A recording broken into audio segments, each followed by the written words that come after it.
Hello and welcome to the Smoky Mountain Wrestling Re-Watch-Along Project. This is podcasting the way it used to be and the way you like it.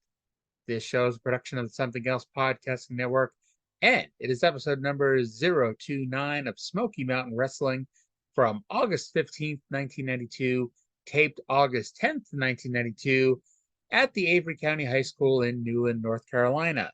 Kind of. My name is Arya, and welcome to the show.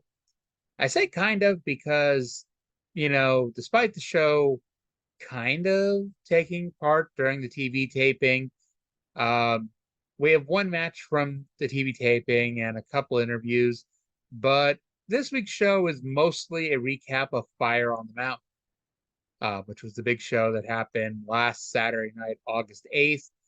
And we'll go over that. We'll go through all of the major results in just a minute.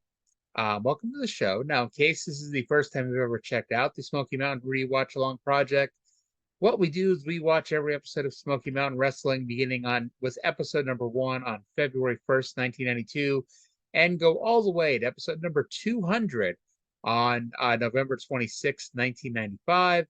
And we talk the good, the bad, the ugly, the indifferent, and we listen to some audio, we listen to interviews, we talk about the angles, and generally speaking, just enjoy sitting back in a time machine and watching along with 150 to 200 people like this week's show here at Avery County High School. All right. So now most weeks we do what's called What Else Happened This Week in the World of Wrestling, where I pull up that week's episode or that week's issue of the Wrestling Observer and basically read you the headlines to give you an idea of everything else that happened in this world of wrestling, to give you an idea of, hey, I don't know what August 15th, 1992 is. What else happened August 15th, 1992?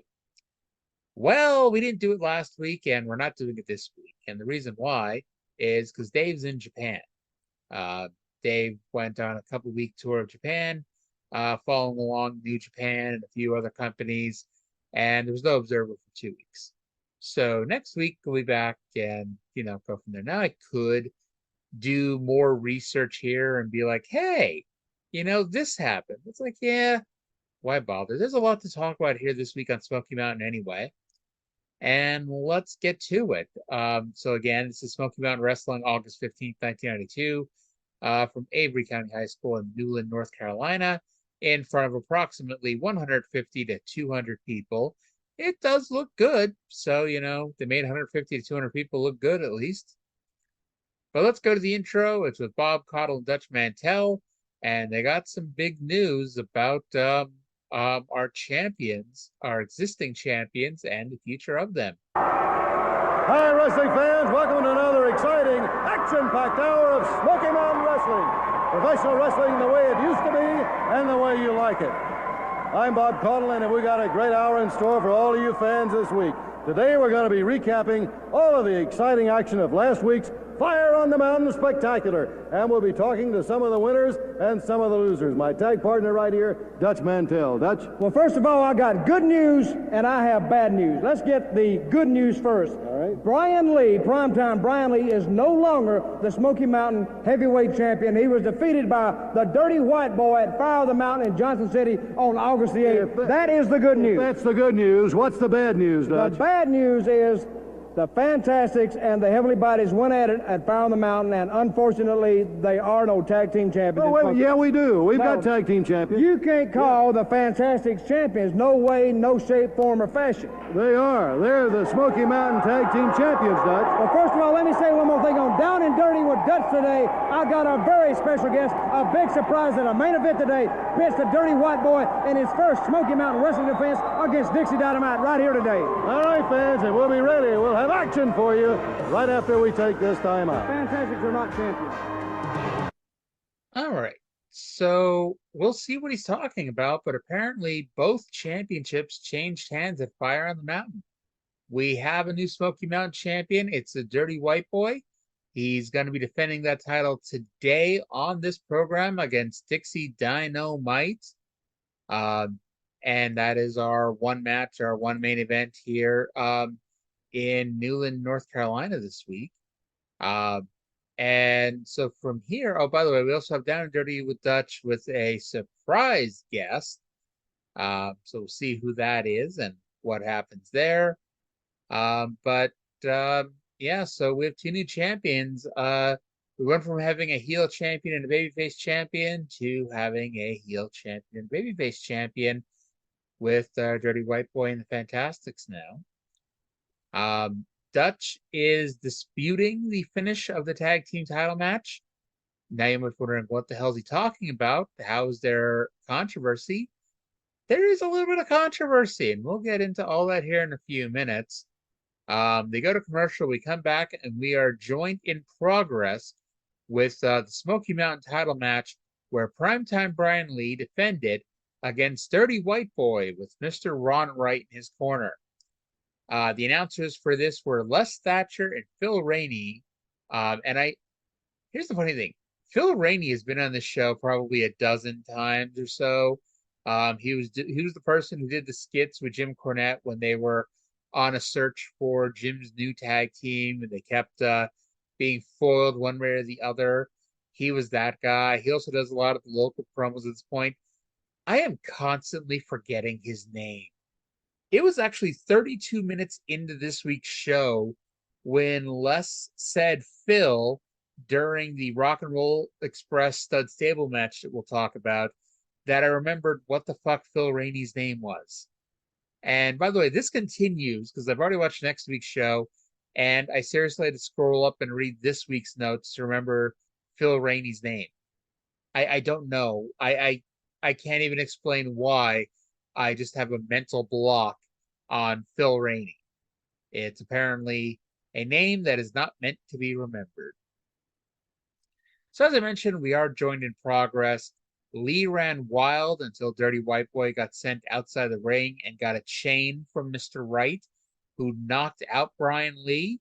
But thankfully for Lee, he woke up in time to kick out 2. Honestly, to be perfectly honest, I'm not sure what the point of the foreign object was, since it was neither the finish nor did it really lead to the finish. My best guess is you can argue, oh, well, it shows how desperate Dirty White Boy is, and in some way it does, in a roundabout way, kind of lead to our finish. So DWB wasn't even on offense long here. Lee came back, went for a top rope splash that would have missed by 5 feet, even if Dirty White Boy hadn't moved. They fight outside the ring, and this is where it gets interesting. So they fight outside the ring. They go around. Mark Curtis is trying to get them back in the ring. And as they roll back in, Mr. Ron Wright goes over and grabs Mark Curtis, and he's animatedly talking to Mark Curtis, and Mark Curtis, of course, is trying to get away so he can get back into the ring. But Mark Curtis is being grabbed and held on by Mr. Ron Wright in the ring, and we're going to play the audio here. So in the ring, Brian Lee has hit the cancellation on Dirty White Boy and is going for the pin. Now, the referee is still tied up with Mr. Ron Wright. What is going to happen? Who is this? I have never seen him before. What is this?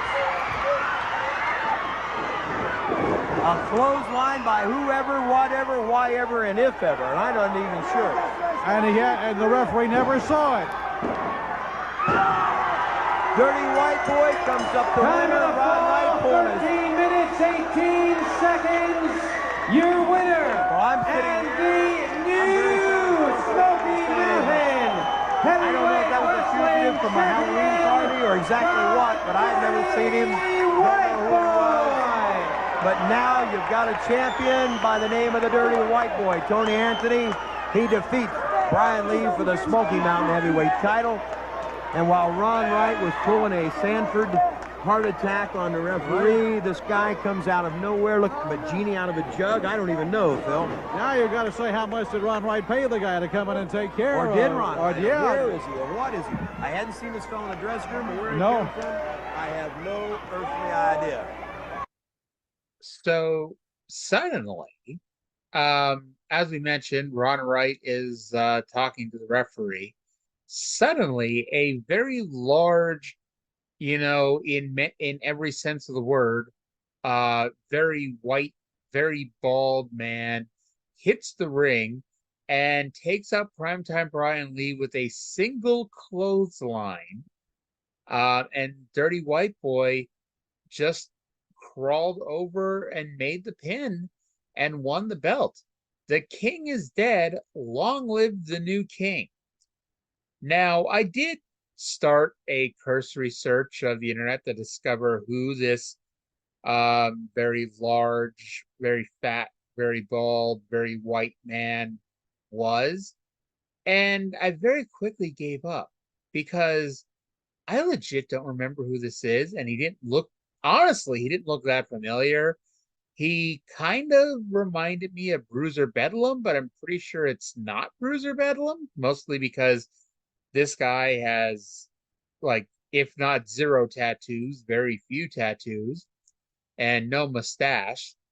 Honestly, if you want a description, and this is kind of a weird description, I know, but picture if Abdullah the Butcher was white. That's what he kind of looked like. He was wearing baggy red pants. He was wearing a vest of sorts. So it's, Abdullah the Butcher didn't wear a vest, but that's kind of what he looks like. Picture what if Abdullah the Butcher was Caucasian, and that's about what you're looking at right now. And he's not like as large as Abdullah the Butcher. I'm not saying that. Like, Abdullah the Butcher, I think, was like 350, 400 pounds and more. This guy's probably around 270, 280, but similarly shaped. We'll call it that. Similarly shaped is a nice way to put it. I say this as somebody who is oval shaped. So I'm not fat shaming anybody. Yeah, I had surgery, but I'm still fat, people. The weight is melting off, but it's not melting off that fast. But yeah, so this is going to play out. We're going to see who this is. And I'm confident enough in Corny that we're going to find out who this large, bulbous, white man is at some point. And we're going to see, is he with Dirty White Boy? Is he with Mr. Ron Wright? We're going to go from there. But let's go now to an interview with Primetime Brian Lee, which will then take us back to the arena and a live promo with Dirty White Boy and Mr. Ron Wright. Fans, I'm here in the dressing room with the former Smoky Mountain Wrestling champion, Primetime Brian Lee. Brian, I don't know who this man was that came to the ring and attacked you. Do you know anything about him? Man, I don't know if you can call him man. What I had Dirty White Boy up in the cancellation, and no man gets up from the cancellation. And I look out of the corner of my eye, what do I see? A big freak running at me. And he hits me with an elbow. But I'll tell you what, I know that was no ordinary elbow. I've been hit by 100, and Primetime Brian Lee gets up. There was something in that arm. And I can tell you what, if you Dirty White Boy and you Ron Wright are behind this, there will be hell to pay. All right, fans, with me right now, the Dirty White Boy, Mr. Ron Wright. First of all, I got to say, who or what was it, and where did he come from? Let me tell you, I don't know who it was or what happened. Evidently, some spectator out there jumped up in the ring, didn't like what Primetime was doing, and took a punch at him or something. I knew nothing about it till I seen the video, and everybody was all concerned with what was going on. I was having a heart attack out there, and I forgot and left my heart monitor back in the dressing room. I'm supposed to carry this thing 24 hours a day, and I was so nervous and tore up over the title match, I forgot it. What I was trying to do was tell the referee I was having a major heart attack, and for him to call the ambulance and get an ambulance down there to get me out of there. That was all that was going on, and that was all that I knew, Mr. Cotto. All right, you had to see what happened. Only thing that I know that happened was I was on top of Brian Lee for the 3 count, which makes me the new Smoky Mountain Heavyweight Champion, and I'm going to be a fighting champion no matter what. Here's Commissioner, Smoky Mountain Commissioner Bob Armstrong. Commissioner? Yes, sir. I just want you two guys to know, you Mr. Ron Wright and Dirty White Boy, if I find out that you had anything to do with that so-called mystery man who hit the ring and caused Brian Lee to lose that title and you to win it, that I'll strip you the minute I find it out, and you'll have to put that operation on hold a little while longer. All right, fans. I don't know who it was or what it was. like I said before, I was on top of the man for the 3 count, which makes me the new heavyweight champion. You've heard it from the Dirty White Boy, also from Commissioner Bob Armstrong, and we'll be back right after this timeout. All right, so we start with that interview with Primetime Brian Lee, and apparently it wasn't a man that hit him, and apparently it wasn't a clothesline that hit him, but an elbow, and there was something more to that elbow. It wasn't just your standard everyday elbow. I don't know if, we're supposed to believe there's a foreign object in there. Hey, maybe it was out of shape Lex Luger.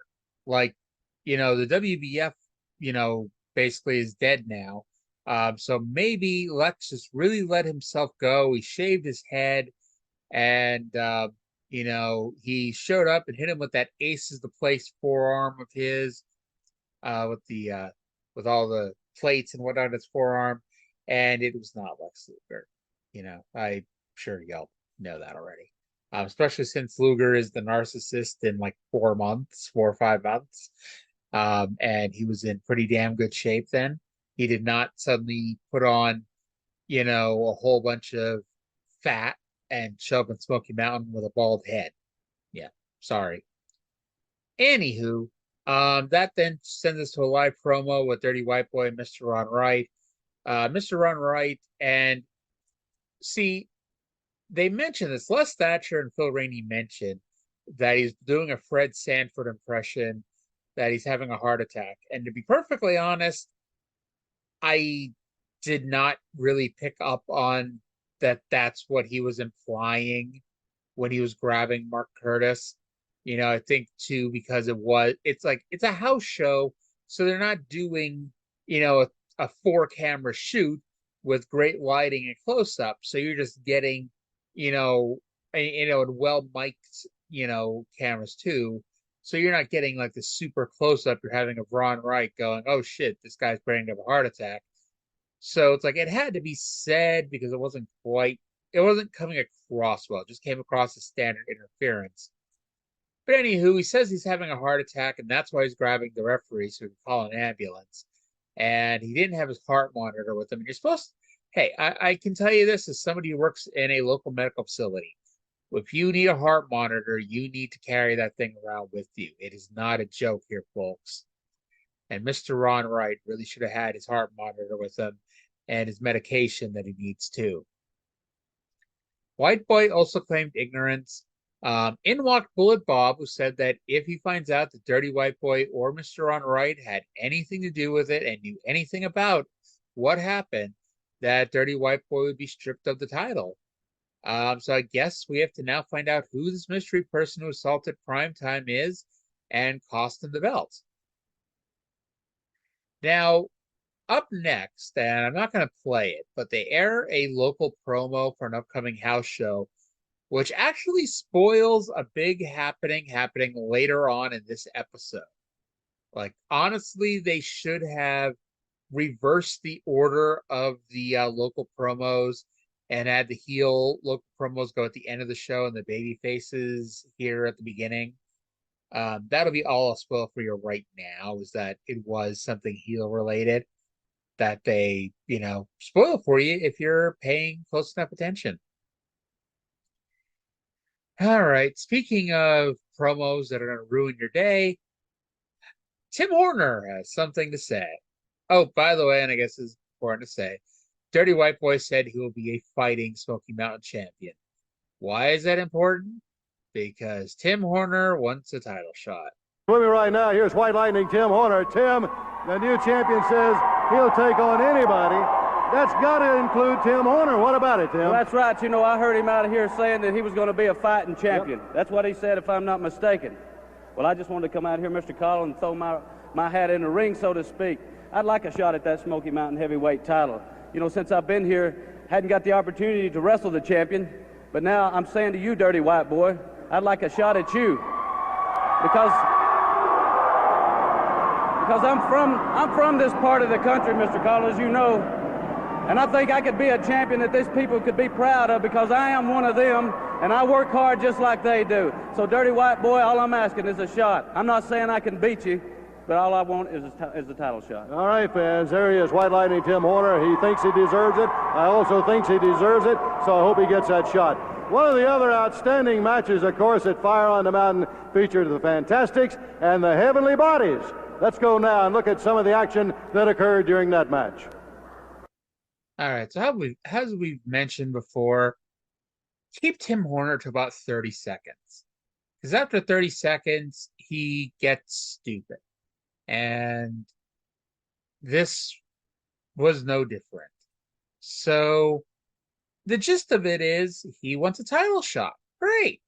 You know, he is one of the top baby faces at this point. And yeah, fine. You know, he probably deserves a title shot. Let's be honest here, folks. And so the whole point is Dirty White Boy will wrestle anybody, but will he wrestle Tim Horner? And the best argument that he has is that he's from this part of the country and can be a champion the fans can be proud of. And Bob Caudle, babyface announcer of the people, you know, agrees and thinks he should get one, thinks he does deserve a title match, and then pitches it to the barbed wire cage match from Fire on the Mountain. Smoky Mountain Tag Team Champions, Heavenly Bodies, defending against the Fantastics. And if you don't remember, Bullet Bob Armstrong was our referee for this one. Now, this was not the WWE's version of the barbed wire steel cage match. Remember when they did JBL versus the Big Show in a barbed wire cage match, which was basically just a cage match with some barbed wire strung around the top of it, which never came into play at all, but actually had a tremendous fucking finish. And of all the JBL Screwjob title matches that year that he was champion, that was honestly my favorite, when Big Show chokeslammed him through the ring, and then Big Show had to break the lock on the cage door, walk out the cage door, but before he could walk down the steps, JBL had crawled out from under the ring, and because he was now outside of the ring and outside of the cage, he won. And personally, like I said, of all the screw jobs I've ever done with Bradshaw, that was my favorite. But anyway, this in many ways is not that. They don't do a normal steel cage that was with a little bit of barbed wire up top. This is a wooden framed cage that is all barbed wire. It honestly, it resembles, you know, maybe a barbed wire fence that you install if you're a farmer and, you know, who'd-you-call-it, easy for me to say. If you're a farmer and you have to put up a barbed wire fence for some weird, odd, unknown reason, for some reason, farmers won't pop to my head. Maybe somebody else would do this, but just work with me here. But it's like it resembled more of that, and it was very rickety too. This was not the most camera and wrestler friendly barbed wire cage you've ever seen in your life. But what we lack in a, you know, camera and wrestler friendly cage, we make up for with, you know, crowd enthusiasm and just a really wild brawl.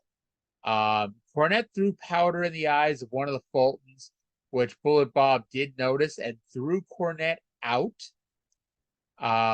They ripped off Sweet Stan's headgear, which, you know, showed his full pelt to the entire world. And they were telling the story that somehow Stan's headgear was preventing him from being hurt in this match. So now that he has the headgear off, now Stan can bleed. Now Stan can get hurt. And all four men busted wide open. But to be honest, like, for a number of reasons, not the least of which was just, you know, the way it was shot. It's really hard to keep track of everything.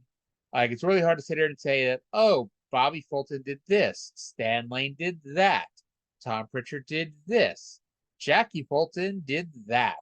And I guess ultimately at the end of the day, you don't really need to hear me tell you every single move that they do. But here's what happened. Some people did some moves to some other guys. And yeah, and they all bled. They all bled a gusher. At one point, and this is where it became obvious that this cage just was not good. At one point, Pritchard climbed to the top rope and he's grabbing onto the cage to give him a little bit of stability as he's climbing.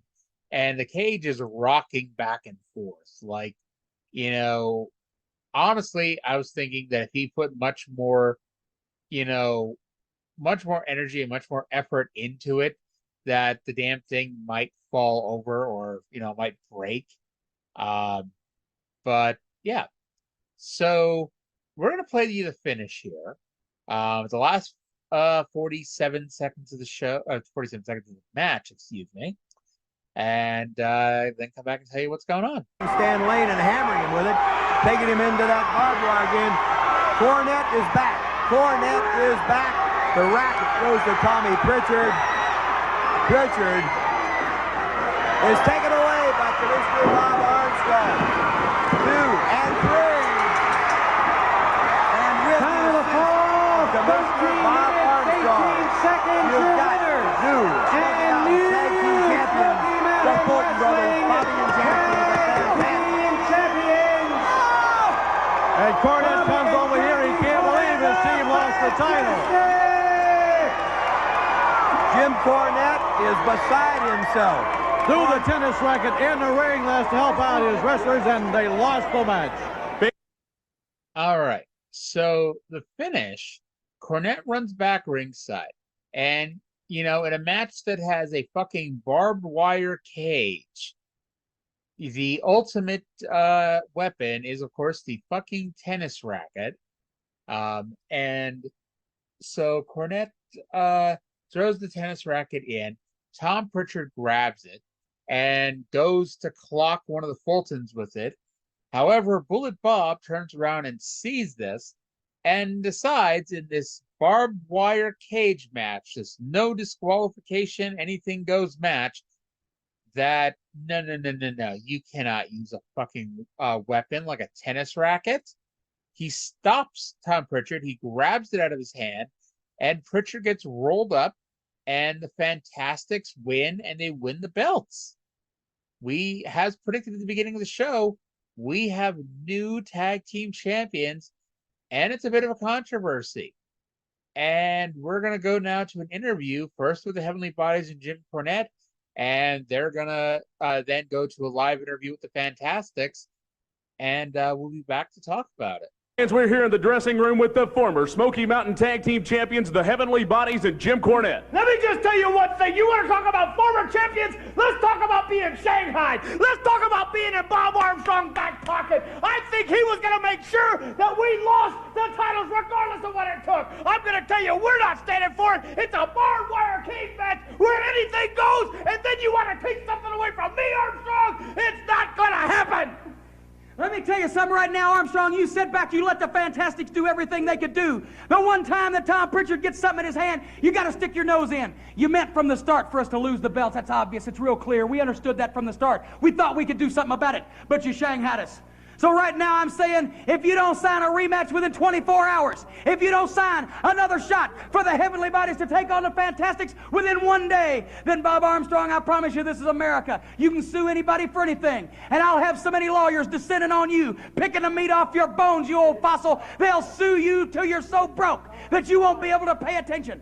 The Smoky Mountain Wrestling Corporation will be broke, flat busted, and one way or another, we will have the tag team titles back again. I want a rematch, I want it signed, and I want it within 24 hours. It's not right. Fans, I'm here in the dressing room with the new Smoky Mountain Tag Team Champions, Bobby and Jackie Fulton, the Fantastic. You know, this has been a long time coming. A number of months that we've been after these Smoky Mountain Tag Team titles. Bobby, you know, that was one of the toughest match I've ever been in. One time that barbed wire got a hold of me, I didn't know if I was ever going to get out of it. I want to thank each and every one of those fans for sticking by us, staying behind us, and with their help and their support, we're the Smoky Mountain Tag Team Champions, Bobby. The Heavenly Bodies finally got what we're coming to. Well, brother, let me tell you something. They said blood is thicker than water, and you can see on our faces and by the holes in my arms. Well, just exactly what that barbed wire would do to a man. Like Jackie said, it's been a long, hard road. Heavenly Bodies, Cornette, You're claiming now that the cards have been stacked against you. You're claiming that because of Bob Armstrong, we won the match. Well, let me tell you something right now. It just proved the fact that when Cornette was outside the barbed wire and he couldn't interfere bodily like he had before, your team could be beat on any given night. Now, Cornette, just like my brother said, it's been a long, hard road. He almost ended his career when that knee injury came to him at the hands of the heavenly bodies and that no good, nasty, low-life, egg-sucking dog Cornette. Well, let me tell you something. We had to wait on a chance to get these belts. We had to wait just to see if Jackie would ever come back. Because you see, we're brothers, Cornette. We're family. I know that guys like you, lowlifes like you, don't know nothing about sticking together. Well, that's exactly what we did. We pondered, we thought, and we even lost some tears over the facts of the matters, to knowing that the heavenly bodies and Cornette would hold those tag team titles a long, long time. Well, we waited. And the key word here is waited. We waited on Jackie's knee to come back 100%.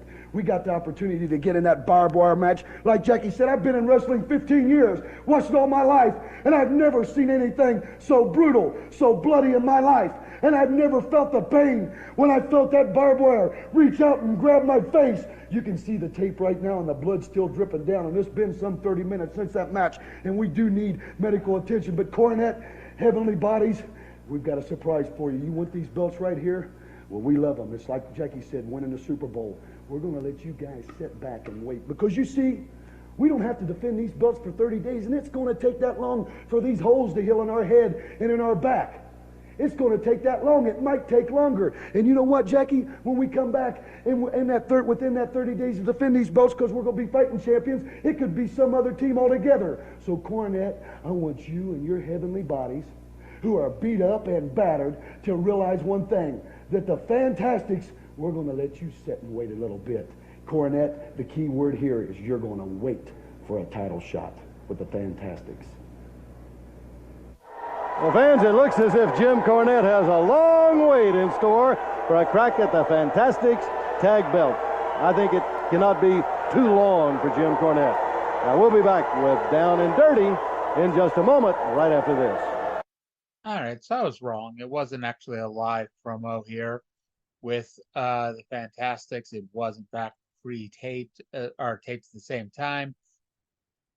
But still. All right, so we start with Jim Cornette and the Heavenly Bodies. Pritchard yelled about how Bullet Bob, it was a conspiracy. You know, say what you want. It's hard to argue it. If it looks like a conspiracy, acts like a conspiracy, it smells like a conspiracy, it's probably a conspiracy. Honestly, it in many ways is like the Stagger Lee situation over on Mid-South and our Something Else program. So check that out. But so Cornette, Pritchard finds out it's an anything goes match, and here we are, and you are stopping him from using a foreign object in an anything goes match. Cornette says that he will sue Smoky Mountain Wrestling if a rematch is not signed within 24 hours.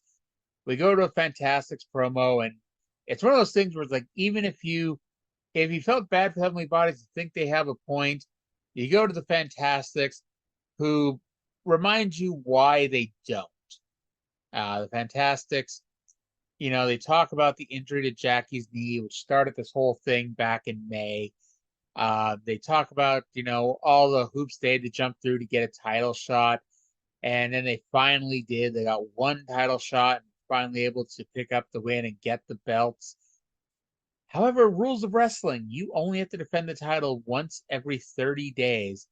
And the Fantastics, you know, they got holes in their head. They got holes in their body. They're in no terrible hurry to come back here and defend those belts. So they can wait 30 days. And in 30 days, who says that, you know, the champions, or that they should be defending the belts against, you know, the Heavenly Bodies? There are other teams here in Mid-South. There are other teams here in Smoky Mountain Wrestling. And maybe one of those teams deserve a title match. Maybe one of those teams deserve to challenge the Fantastics for the titles. So we're going to see what happens. We're not going to sue Smoky Mountain Wrestling. Now, there's a lot of jokes you could make about Jim Cornette suing wrestling. But, at the end of the day, that's what he said, that he will sue. And for some reason, I'm having a few issues here with my microphone that is being a pain in my ass now. This is what happens when you try to when you try to record multiple shows at once. You get weird, stupid issues with your microphone. But anyway, so we'll see if Cornette actually goes ahead and sues the Smoky Mountain Wrestling after not getting a title shot or not getting a title shot signed within 24 hours and go from there. So from here on in, it's time for Down and Dirty with Dutch, and our guest is scheduled to be Killer Kyle. But Killer Kyle is not alone. Okay, everybody, all you little munchkins out there, welcome to Down and Dirty with Dutch. I'm Dutch Mantell, and you're not. My special guest that I talked about at the top of the program is none other than Killer Kyle, and he is joined today by the manager of the Heavenly Bodies, the renowned manager of the year 4 times. Ladies and gentlemen, let's give a big North Carolina hand right now to Mr. Jim Cornette. Jim, it is a surprise seeing you out here with Killer Kyle, but I'm sure you have something very important on your mind. You know, Dutch, everybody always wondered, why doesn't Killer Kyle speak? Why doesn't Killer Kyle say anything? I'm sure you can identify with this just like I can. Yep. There ain't nobody around here worth having a conversation with. You can't get sense out of a single person in this area. Nothing. So as I went and I sat down, I had a little heart-to-heart talk with Killer Kyle, and I found out we have things in common. We got the same interests, we got the same opinions, and we got a few of the same goals. So what I did was I told Mr. Kyle I'd be happy to come out here and interpret his feelings to these redneck hillbillies, so maybe they'd be able to understand what the man's thinking. Very good. Now, you actually had a conversation with Killer Kyle. That's exactly right. Now, you know he's got this boxing match coming up. Dixie Dynamite. Oh. I think the paint or the bleach or whatever you use in that sock you wear over your head has gone to your brain. Because you've got a boxing match coming up with my man, the Killer. And you say you're going to be able to duck and dodge and stab and all that stuff. I got news for you. This man's got a fist the size of a canned ham, brother. He's got a punch like a jackhammer. When he hits you, if you don't go down, you're going to do some awful funny things standing up, and he will knock you colder than a banker's heart. But with a glove, you put some padding, you put some leather around that, and be like getting hit with a wet saddle. But I got a visual illustration, and Dutch, I want you to back up, and I'm going to back up. I don't want nobody hurt, except maybe him. Come over here. This is Mike Sampson. Give him a big round of applause. Okay, that's great. Yeah. Hold that board up here, boy. Hold that microphone over there. See that? That's good Kentucky board right there. Now, Kyle, I want you to here, hold it up here. You're liable to get knocked in the face with it. Hold it on the ends, boy. I want you to go ahead and just give him one of your little bitty punches and try not to knock the man straight out of the ring. Go ahead. Jimmy, I won't get hurt, will I? Go ahead. No, you won't get hurt. Just get it right in the right place. Just a little one, just a tap. Now, ladies and gentlemen, he needs concentration, so hold it down.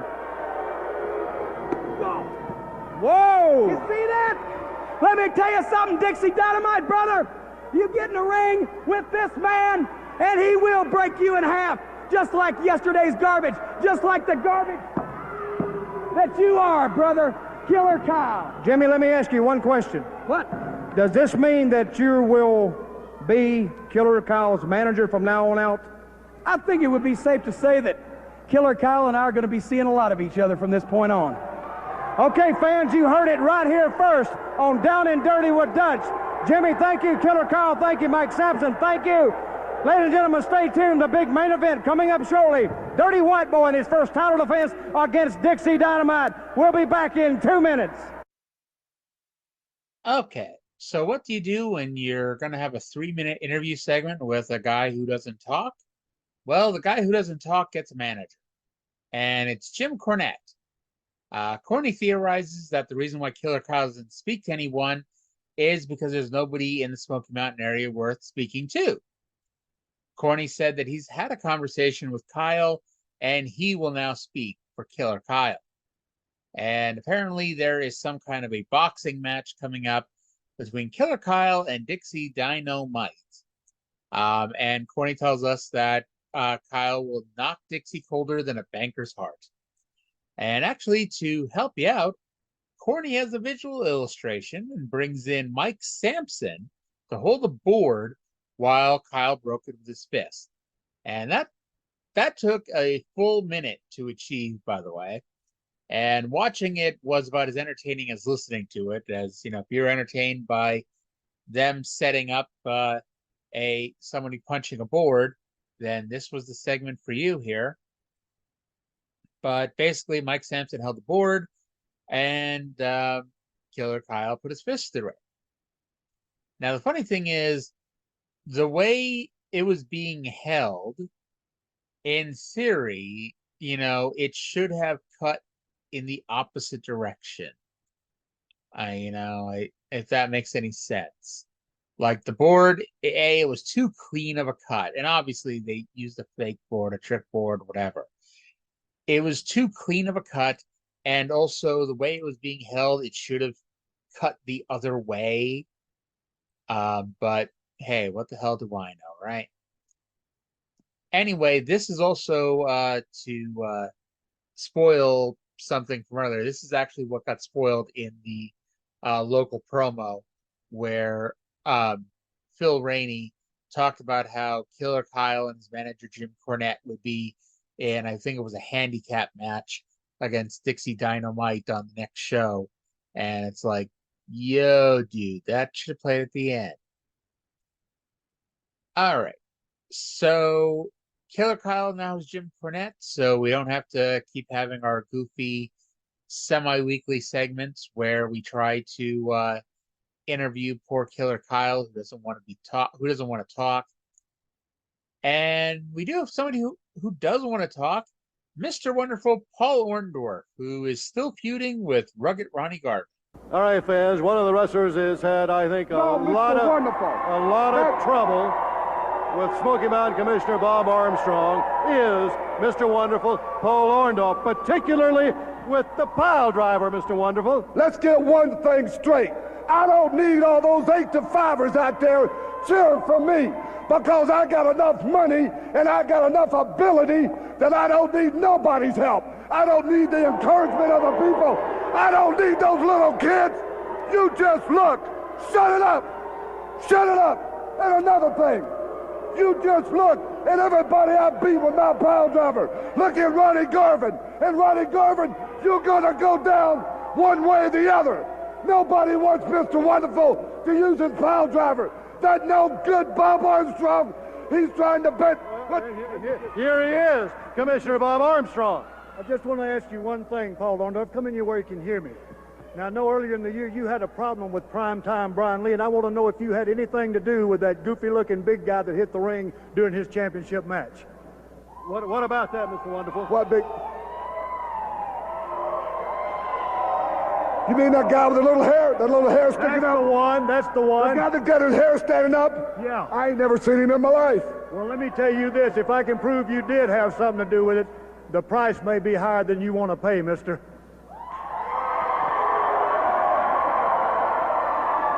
All right, fans. Hey. You know something? I have got enough money that I could get out of anything. I can't believe that. Mr. Wonderful, Paul Orndorff, man. Okay. So Orndorff gets cheered because at the end of the day, he is a big star. And in many ways, he's the biggest star who actually so far appeared on this TV taping. Because, at this point, all they've seen is Cornette, Killer Kyle, Dirty White Boy, Ron Wright, and they've seen Bob Armstrong twice. So, yeah, Paul Orndorff's a pretty damn big star, and they pop big for him. And he said he doesn't need nobody. He doesn't need the fans to cheer him because he has so much money and ability that he doesn't need that. Orndorff yelled about how he beat everybody. And then the funny thing was he starts yelling about that no good Bob Armstrong, when suddenly that no good Bob Armstrong is literally just standing inside in the camera. And Bob asked him about the big goofy guy who cost Lee the title, and apparently when I said he was bald, he has a patch of hair. He has a soul patch on the top of his head of hair that apparently counts. I'm sorry to the people who I deceived by saying he was bald. Anyway, Orndorff said he had no idea who he was, and Bob basically said, if it turns out you do, you're going to be paying a steep-ass fine. And Orndorff basically said that if he did, he has enough money to pay for whatever the hell he wants. So he didn't deny it. Well, he kind of denied it, but at the same time, it's like, maybe it is Paul Orndorff who's behind this. Orndorff, like I said, Orndorff's still here for a few more months. He's here, I think, till January when he goes to WCW. So, we have some time. He can do something like, be behind the giant man who assaulted Brian Lee.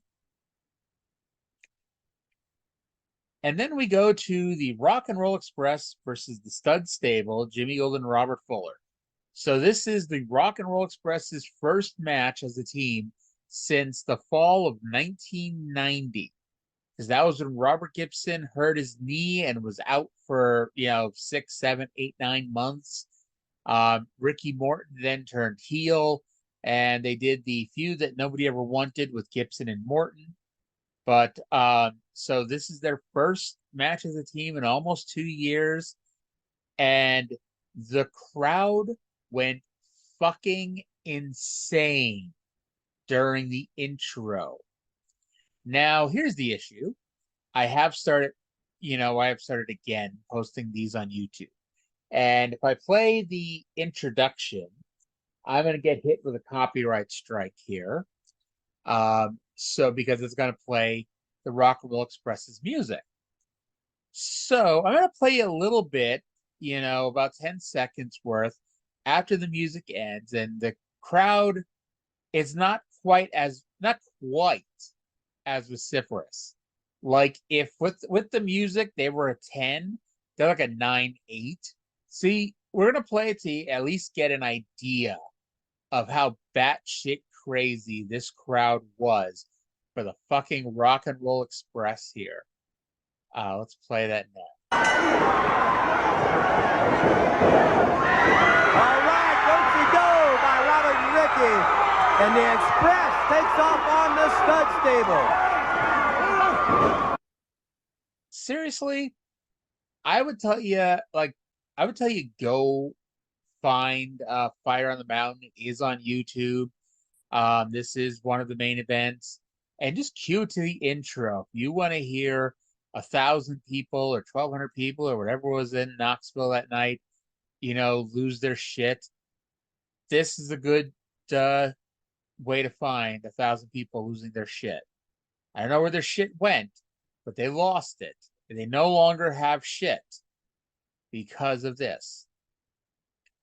So the match begins, and we magically fast forward to later on when Morton was busted open and the Stud Stable was getting the heat on Morton, surprisingly. Gibson rolled between Golden's legs and got the Morton rolled between Golden's legs and made the hot tag. It broke down into a 4-way brawl, and we got a miscommunication spot where Golden accidentally punched Fuller. Rock and Roll hit the double drop kick and would have had the win, but Fuller pulled the referee outside the ring. Back inside the ring, Gibson hit Golden with a power slam for another phantom near fall. Gibson then slapped on a sleeper, but Fuller nailed Gibson from behind and put Golden on top. However, Fuller got on the apron and raised his arms in victory, not noticing that in the ring, Morton turned the pile back over, and Gibson got the pin. The Rock and Roll Express 1-0 here in Smoky Mountain Wrestling. They've returned. They've beaten Golden and Fuller. After the match, the Stud Stable laid a beating on Morton and Gibson. Morton did briefly fire up, but got laid out again. The referee had the bell rung over and over again, which does a great job of letting you know chaos has arrived, but an awful job of establishing control. And ultimately, this feud must continue. Let's go now to a Golden and Fuller promo, and this was backstage after the match. The ring is Robert Fuller and Jimmy Golden. Hey, you know something? I know that the rock and rollers over there now is going to go around bragging, thinking that they've won themselves a match. You ain't won nothing, boys. Ask them people out there who won the battle. Who was left laying out there in the middle of the ring in blood? You like to bleed, don't you, Ricky, boy? We're going to show you some blood, boy. Any kind of match you want, the stud stable is ready. Hey, Lord have mercy, what's wrong with me? We got him shaking like a leaf on a fuzzy tree. I'm gonna tell you something, boys. You think you started a fight? You just got started in the war because the stud stable came to fight, Daddy. And I'm gonna guarantee you this. You boys want a real one. You want to spend some time in the hospital. You want to go over someplace? We'll order some flyers for you, son, because your tails are cooked when you mess with the Tennessee stud. All right. So, a nice fiery heel promo. They say they've won the battle and will show Morton blood if he likes it so much. And they will have any type of match that, the Rock and Rolls want to have. And then Fuller says they will have him shaking like a leaf on a something tree. I've listened to that, 3 or 4 times. And I got no idea what type of tree he just said. So if you're listening to this and heard what Robert Fuller said and knows what the hell he said, comment below and tell me what the hell he said. So from there, we go to a Rock and Roll Express promo back at the TV taping. Well, fans, what an exciting moment it was, and the excitement really electrified the crowd this past week in Johnson City when these two guys were reunited. Rock and Roll Express. Robert? You know, Bob, the stud stable jumped me 201. What I did one thing. I made a phone call and I brought brother in, and we did one other thing, brother. We took care of business, didn't we, brother? We're taking care of business. What's it all about, Robert? Let me tell everybody one thing, especially the stud stable. That rock and roll is here to stay. We're not here to play. Now, you might have a lot of people buffaloed, but, brother, you don't have the Rock and Roll Express buffaloed. Yeah, that's right. We might have won the battle, but we lost the war, and we're not satisfied with that, especially with our reunion coming back. So, Stud Stable, you can come out here and tell everybody anything that you want to, but we do our talking when we step in that ring, and you're going to find that out. We know, Bob. Yes, sir. We know that I know that I made a lot of mistakes in my life. But without all these nice fans, there would not be no Rock and Roll Express. And I'm here, and I'm for you. Robert Gibbs is for you, and we're going to the top. Over you, Stud Stable. Rock and Roll Express fans are here, and they're here to stay. Now we're going to have our main event, our match for the Smoky Mountain Heavyweight title when we come back right after this timeout. Okay, so over the next 3 years, Ricky Morton is literally here almost to the day for 3 years. For the next 3 years, take a drink every time Ricky Morton says that rock and roll is here to stay, that it's not here to play. You will somehow get drunk, even with, in theory, only having a drink one time an episode. All right. And like he's mentioned a few times, he made a lot of mistakes, but the fans forgive him. Robert has forgiven him. And they're here, in Smoky Mountain. They're still going after the stud stable. We then got our main event. It is Smoky Mountain champion Dirty White Boy with Mr. Ron Wright versus Dixie Dynamite. Dixie, by the way, for those wondering Fire on the Mountain results, Dixie lost the tape fist match to Killer Kyle at Fire on the Mountain to earn this title match. With that in mind, if you recall, Dirty White Boy did a clean job to Brian Lee like 2 weeks ago here on TV before winning the title. So I guess losing is the best way to get a title match. Dutch and Caudle talk about whether or not Horner deserves a title match. Horner did defeat Buddy Landell in the I Quit match at Fire on the Mountain, so I can understand why he wouldn't deserve a title shot. Speaking of Budrow, he has 2 more TV matches before he gets himself fired. So unfortunately, we are coming to the end here, folks. Poor Buddy Landell. Next week, next week's got a big fucking match. Paul Orndorff versus Ronnie Garvin. That should be a barn burner here, folks. This match was not long, and Dirty White Boy gave Dixie so much more than you would think. Dixie got to shine a lot longer. White Boy flew all over the ringside area. Dixie sent him outside with a drop kick, which gave DWB time to regroup, think things over, and when he got back in the ring, he threw Dixie right out of the ring, when suddenly Killer Kyle showed up at ringside and hit Dixie in the knee with either a slapjack or a club. It was not the finish, and instead it gave White Boy the opening to take over. Dixie did make a comeback, and for some reason decided to be a stupid babyface and go for a body slam, but his knee buckled, gave way, and White Boy got the pin to retain the title. Dirty White Boy now 1-0 as champion with one successful title defense. During a local promo, they were building up a Brian Lee Dirty White Boy match, and Brian Lee said it would take 4 or 5 guys to beat him this time. So if I'm Dirty White Boy, I would just enlist 4 or 5 guys to, come help him. They do something that becomes a semi-regular feature where they give a shout out to the local hotel who provided accommodations to the staff and crew of Smoky Mountain Wrestling. For this episode, they gave a shout out to the Holiday Inn Banner Elk, which was good for skiing and shopping. I know personally, I always look for places to ski in August in North Carolina.